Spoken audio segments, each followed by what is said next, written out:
आता कोणाला आवडो न आवडो, धर्मवीर दोन विषयी बोलताना मुख्यमंत्री एकनाथ शिंदे यांचा टोला. जनसामान्यांचा नेता नाही तर जनसामान्यांचा आधार अशी कीर्ती असलेले आणि आपली संपूर्ण हयात सर्वसामान्य लोकांचे प्रश्न सोडवण्यासाठी खर्ची घालणारे लोककारणी म्हणजे स्वर्गीय आनंद दिघे. आनंद दिघे यांचा जीवन प्रवास धर्मवीर मुक्काम पोस्ट ठाणे या चित्रपटाच्या रूपात प्रेक्षकांच्या भेटीस आला. पहिल्या भागाला प्रेक्षकांचा उत्स्फूर्त प्रतिसाद मिळाल्यानंतर आता दुसऱ्या भागाचं चित्रीकरण लवकरच सुरू होणार आहे. त्याआधी मुख्यमंत्री एकनाथ शिंदे यांच्या हस्ते चित्रपटाचा शुभारंभ झाला. यावेळी मंचावर बोलताना मुख्यमंत्र्यांनी आनंद दिघे यांच्या आठवणींना उजाळा दिला. धर्मवीरच्या पहिल्या भागाला प्रेक्षकांकडून प्रचंड प्रतिसाद मिळाला. पहिल्या भागात आनंद दिघे साहेबांचं व्यक्तिमत्व काय, ते कसे जगले, कित्येक कार्यकर्त्यांना, नागरिकांना आणि स्वधर्मीयांना त्यांनी कसा लळा लावला होता हे पाहायला मिळालं. साहेब प्रत्येकामध्ये होते. बाळासाहेब ठाकरे आणि आनंद दिघे यांची हिंदुत्वाची भूमिका होती. हिंदुत्वाची भूमिका घेऊन आम्ही हे सरकार स्थापन केलं. परंतु हिंदुत्वाची भूमिका घेताना कधीच इतर धर्मीयांचा दुस्वास किंवा द्वेष केला नाही. देशभक्त आणि राष्ट्रभक्त हे बाळासाहेब ठाकरे यांना आणि दिघे साहेबांनाही प्रिय होते. एखाद्या गरजूला खरीच अडचण असल्यास ते कसल्याच विचार न करता त्याची मदत करायचे. त्यांनी लोकांच्या मनावर अधिराज्य गाजवणारं काम केलं असं शिंदे यांनी सांगितलं. दिघे साहेब गेल्यानंतर झालेला उद्रेक देखील आपण पाहिला. ते त्यांच्याविषयीचं प्रेम होतं. आजही टेंबी नाक्यावरील आनंद आश्रमासमोरून जाताना आपोआप हात जोडले जातात. अशी श्रद्धा भक्ती सहजासहजी मिळत नाही. आपलं सर्वस्व दुसऱ्यासाठी वाहून घ्यावं लागतं, तेव्हाच देवत्व प्राप्त होतं. दिघे साहेबांचं काम एवढं मोठं आहे की एका सिनेमात ते मावणार नाही. पहिल्या भागात आपण नगरविकास मंत्री होतो आणि आता दुसऱ्या भागात आपण मुख्यमंत्री झालो आहोत. यात दिघे साहेबांचा आशीर्वाद आपल्या पाठीशी आहे. आपण आनंद दिघेंची शिकवण आचरणात आणण्याचा प्रयत्न करण्यात असल्याचंही शिंदे यांनी सांगितलं. प्रवीणने सांगितलं की 17 देशात पाहिला गेला. पार्ट 2 मधून काय अपेक्षित आहे आणि काय लोकांना पाहायला मिळेल? धर्मवीर पार्ट 2 मधून लोकांना काय पाहायला मिळेल? धर्मवीर पार्ट 2 चा शुभारंभ झालेला आहे. धर्मवीर पार्ट 1 जो आहे आपण सगळ्यांनी पाहिला. संपूर्ण देशभरात नाही जगभरामध्ये दिघे साहेबांच्या जीवनावरचा हा चित्रपट. दिघे साहेब कसे जगले, कसे वागले, त्यांचं पूर्ण जीवन कसं होतं या पहिल्या धर्मवीर पार्ट 1 मध्ये तेवढं मावू शकत नाही. आणि मला वाटतं हा पार्ट 2 आहे, त्याच्यात किती दाखवता येतंय ते दाखवलं जाईल. आणि हा देखील धर्मवीर पार्ट 2 जो आहे हा पुढचा जो काही त्यांचा कालखंड आहे याचा सर्व जीवन प्रवास जो आहे त्यांचं आयुष्य, त्यांची कीर्ती, त्यांचं कार्य, त्यांची कार्यपद्धती या धर्मवीर पार्ट 2 मधून लोकांसमोर येईल. आणि लोकांना आनंद दिघे साहेब काय हे पहिल्या पार्टमधून काही प्रमाणामध्ये कळलं. आता या दुसऱ्या पार्टमधून आणखी पुढचा भाग त्यांना काही जण उठून निघून गेले, काही जण उठून गेले पहिल्या पार्टमध्ये. कसं बघतात आता दुसऱ्या पार्टमध्ये? दुसरा पार्ट जो आहे तो अतिशय म्हणजे जी वस्तुस्थिती आहे, वस्तुनिष्ठ आहे ते त्याच्यामध्ये दाखवलं जाईल. आणि त्याच्यामध्ये कुठलाही भाग कमी करण्याचा प्रश्न निर्माण होणार नाही अशा प्रकारचा दुसरा पार्ट होईल. पहिल्या पार्टमध्ये गद्दारांना शमना ही टॅगलाईन होती. आताच्या याच्यामध्ये साहेबांचं हिंदुत्व ही टॅगलाईन आहे. हा बरोबर आहे. म्हणजे ज्यांनी हिंदुत्वाशी, बाळासाहेबांशी विचारांशी विश्वासघात केला, बाळासाहेबांच्या विचारांची बेईमानी केली, गद्दारी केली आणि सत्तेसाठी, खुर्चीसाठी जे काही 2019 मध्ये झालं हे संपूर्ण राज्याने, देशाने पाहिलेलं आहे. आता जे आहे दुसरा पार्ट जो आहे तो साहेबांचं हिंदुत्व म्हणजे आम्ही जी भूमिका हिंदुत्वाची, बाळासाहेबांच्या विचारांची, आनंद दिघे साहेबांच्या विचारांची घेतली आणि आज सरकार त्याच्यावर काम करत आहे. छत्रपती शिवाजी महाराजांचा आदर्श डोळ्यासमोर ठेवून सरकार सर्वसामान्यांचं सरकार आहे.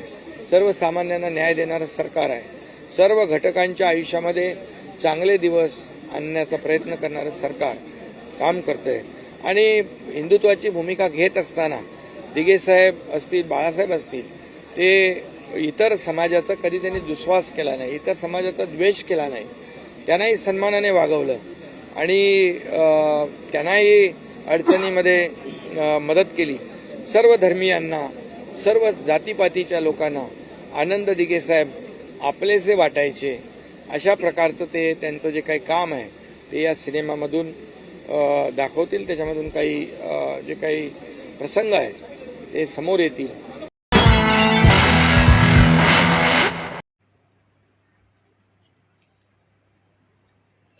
26/11च्या हल्ल्यातील शहीद वीर जवानांना ठाण्यातील शहीद उद्यानात श्रद्धांजली. देशासाठी शहीद झालेले वीर जवान नेहमीच स्मरणात राहावेत यासाठी खासदार राजन विचारे यांच्या संकल्पनेतून ठाणे महानगरपालिका प्रभाग क्रमांक 12 सिद्धेश्वर तलाव परिसरात 2010 मध्ये शहीद उद्यानाची निर्मिती करण्यात आली. या उद्यानात गेली 13 वर्ष देशासाठी शहीद झालेल्या वीर जवानांना मानवंदना देण्यात येते. मुंबईत 26/11 रोजी झालेल्या अतिरेकी हल्ल्यात आपल्या वीर जवानांना प्राण गमवावे लागले होते. त्यांना श्रद्धांजली देण्याचा कार्यक्रम दरवर्षी या ठिकाणी आयोजित केला जातो. या कार्यक्रमाच्या समारोपास महापालिकेचे अग्निशमन दल, पोलीस दल, भारतीय वायुसेना दल यांनी श्रद्धांजली अर्पण केली आणि उपस्थित असलेल्या मान्यवरांच्या समवेत बालयुवकांचे देशभक्तीपर सुंदर नृत्यही सादर झालं. यावेळी भारतीय वायुसेनेचे विंग शिवराज सिंग कमांडर, भारतीय सैन्य दलातील सेवानिवृत्त कॅप्टन निकम, वरिष्ठ पोलीस निरीक्षक रवींद्र क्षीरसागर, त्याचप्रमाणे आयोजक खासदार राजन विचारे, जिल्हाप्रमुख केदार दिघे, शहर प्रमुख प्रदीप शिंदे, उपशहर प्रमुख मिलिंद मोरे, ठाणे शहर समन्वयक राम काळे, महिला उपशहर संघटक मंजिरी धमाले, कुंदा दळवी, युवा सेना जिल्हा निरीक्षक अर्जुन दाबी, युवा अधिकारी किरण जाधव, राजेश वायड, माजी स्थानिक नगरसेविका नंदिनी राजन विचारे, माजी नगरसेवक मंदार विचारे, त्याचबरोबर परिवहन सदस्य राजेंद्र महाडिक, विभाग प्रमुख जुवाजी कदम, उपविभाग प्रमुख राजू मोरे, शाखा प्रमुख धोंडू मोरे, तानाजी कदम, हिंदी भाषिक शिवसेना संघटक प्रभाकर सिंग, शिवसेना संघटक विनय शुक्ला, सर्व विभाग प्रमुख, शाखा प्रमुख, महिला आघाडी, शिवसेना, युवा सेनेचे पदाधिकारी मोठ्या संख्येने उपस्थित होते.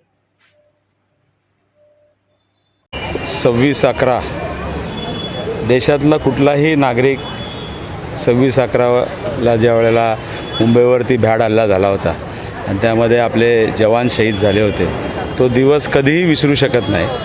आणि त्यांना श्रद्धांजली वाहण्यासाठी मला वाटतं या शहीद उद्यानामध्ये आम्ही ज्या वेळेला 26/11चा हे हल्ला झाला त्यावेळेला या ठिकाणी या गार्डनला नाव शहीद उद्यान देण्यात आलं आणि त्यांना श्रद्धांजली वाहण्यासाठी इथे आम्ही दरवर्षी हा कार्यक्रम या ठिकाणी करत असतो. आज या तरुण पिढीला 26/11चं महत्त्व पटवून देण्यासाठी या श्रद्धांजली च्या कार्यक्रमाच्या माध्यमातून यांनी जे काय देशाकरता बलिदान दिलेलं आहे आणि तो बलिदानाचा दिवस आणि त्यांना श्रद्धांजली अर्पण त्यानिमित्ताने करण्याचा कार्यक्रम दरवर्षी इथे करत असतो.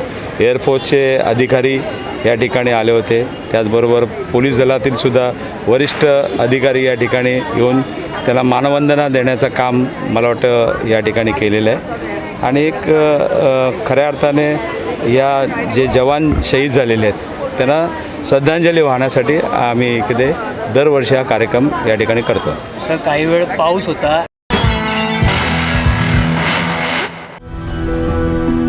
मैं घर घर जाके काम करती हूँ. मेरे हस्बैंड ऐसी बेलदारी मजदूरी करते हैं. पहले मैं टीके लगवाती थी, फिर ऐसा हुआ कि हम लोग काम करते थे, हमारा काम डाउन होने लगा. फिर हम गांव चले गए. फिर गांव से आए तो हम दोनों काम में बिजी हो गए. एनम दीदी हमारे एक दिन घर आई, उन्होंने कहा कि मुझे कार्ड दिखाओ. फिर उन्होंने देखा उसमें कुछ टीके छूटे पड़े. आस पड़ोस में जितने भी बच्चे हैं उनके घर पर गए, उनकी मम्मी पापा से बोले जो जो बच्चे छूट गए हों वो बच्चे अपना टीका लगवा लें. अब हम लोग सारी लेडीज़ मिलकर बच्चों का टीका लगवा के आए. हम तो भूल गए थे कि हमारे बच्चे का टीका नहीं लगा, लेकिन सरकार ने भूली, हमारे दरवाजे पर आए और टीका लगाए। मिशन इंद्रधनुष।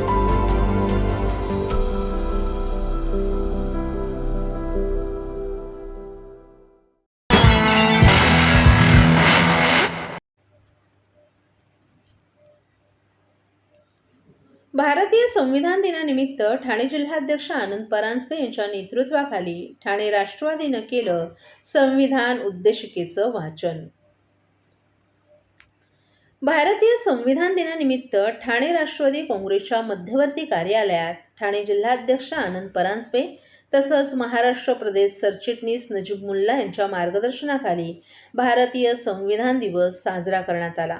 या निमित्तानं भारतीय राज्यघटनेचे शिल्पकार डॉक्टर बाबासाहेब आंबेडकर यांच्या प्रतिमेला पुष्पहार अर्पण करून त्यांना अभिवादन करण्यात आलं आणि ठाणे जिल्हा अध्यक्ष आनंद परांजपे यांच्या नेतृत्वाखाली राष्ट्रवादी कार्यकर्त्यांनी भारतीय संविधानाच्या उद्देशिकेचं सामूहिकपणे वाचन केलं।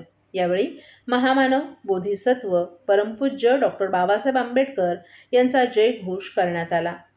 यावेळी ठाणे जिल्हा सरचिटणीस प्रभाकर सावंत, रवींद्र पालव, उपाध्यक्ष शशिधर जाधव, वनिता गोतपगार, अध्यक्ष ठाणे शहर राष्ट्रवादी महिला काँग्रेस, वीरू वाघमारे, अध्यक्ष ठाणे शहर राष्ट्रवादी युवक काँग्रेस, कार्याध्यक्ष संदेश पाटील, राष्ट्रवादी युवक काँग्रेसचे कौस्तुभ गायकवाड, राष्ट्रवादी विद्यार्थी काँग्रेसचे मंगेश सूर्यवंशी, राष्ट्रवादी काँग्रेस सामाजिक न्याय विभागाचे परवीन सदस्य मोहसिन शेख, विधानसभेचे अध्यक्ष विजय भांबरे, सचिव दिनेश मेहरोल, कार्यकारिणी सदस्य संतोष सहस्त्रबुद्धे, लखबीर गिल, वॉर्ड अध्यक्ष किरण मोरे, प्रभात अध्यक्ष साहिल सूर्यवंशी, युवक वॉर्ड अध्यक्ष प्रल्हाद ठोंबरे, युवा पदाधिकारी दीपक पाटील, रोशन पवार, रवींद्र वाघमारे तसंच राष्ट्रवादीचे इतर पदाधिकारी, कार्यकर्ते मध्यवर्ती कार्यालयात उपस्थित होते।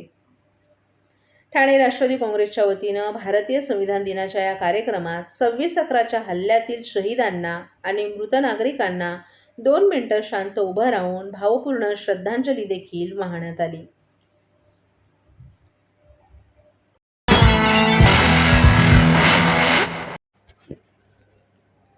राष्ट्रवादीच्या बळकटीसाठी सुहास देसाई यांना साथ देण्याचं राष्ट्रवादी काँग्रेसचे अध्यक्ष शरद पवार यांचं कार्यकर्त्यांना आवाहन। राष्ट्रवादी काँग्रेसचे अध्यक्ष शरद पवार यांचं ठाण्यातील आनंदनगर चेकनाका येथे कार्यकर्त्यांनी रविवारी दुपारी जोरदार स्वागत केलं। त्यानंतर शहराध्यक्ष सुहास देसाई यांच्या श्रीरंग सोसायटीतील घरी जाऊन त्यांनी सदिच्छा भेट घेतली। पक्षाच्या बळकटीसाठी सुहास यांना साथ द्या अशी साथ त्यांनी या कुटुंबियांच्या भेटीदरम्यान कार्यकर्त्यांना घातली। राष्ट्रवादीच्या विभाजनानंतर अजित पवारांचे कट्टर समर्थक असलेल्या नजीब मुल्ला यांच्या बालेकिल्ल्यातही शरद पवार यांच्या कार्यकर्त्यांनी चांगलंच शक्तीप्रदर्शन केल्याचंही पाहायला मिळालं। पवार हे कल्याण, नवी मुंबई दौऱ्यावर आले होते।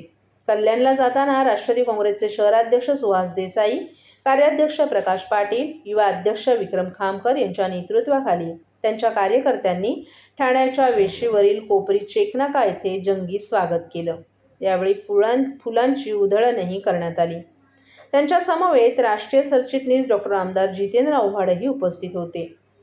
देश का नेता कैसा हो, शरद पवार जैसा हो, पुरोगामी महाराष्ट्राचा बुलंद आवाज शरद पवार अशा घोषणांच्या गजरातच पवार यांचं दुपारी 2:45 वाजण्याच्या सुमारास स्वागत करण्यात आलं। साधारणतः अर्धा किलोमीटर कार्यकर्ते त्यांच्या गाडीमागे पायी गेले। त्यांची छबी टिपता येईल या आशेपोटीही अनेक कार्यकर्त्यांनी या ठिकाणी मोठी गर्दी केली होती। मात्र पवार हे गाडीतून न उतरल्यामुळे कार्यकर्त्यांची निराशा झाली। त्यानंतर श्रीरंग सोसायटीतील सुहास देसाई यांच्या सायली 8C या निवासस्थानी ते गेले। तेथे सुहास यांच्या पत्नी सायली यांच्यासह त्यांच्या कुटुंबियांनी त्यांचं औक्षण करीत त्यांचं स्वागत केलं। या दरम्यान श्रीरंग सोसायटीमध्ये त्यांचं ढोलताशांच्या गजरात फुलांची उधळण करीत जोरदार स्वागत करण्यात आलं। राष्ट्रवादीच्या बळकटीसाठी तुम्ही सुहास यांना अशीच साथ द्या, आपण एकत्रित पक्षाला बळकट करू, असं आवाहन यावेळी पवार यांनी देसाई कुटुंबियांसमवेत संवाद साधताना केलं।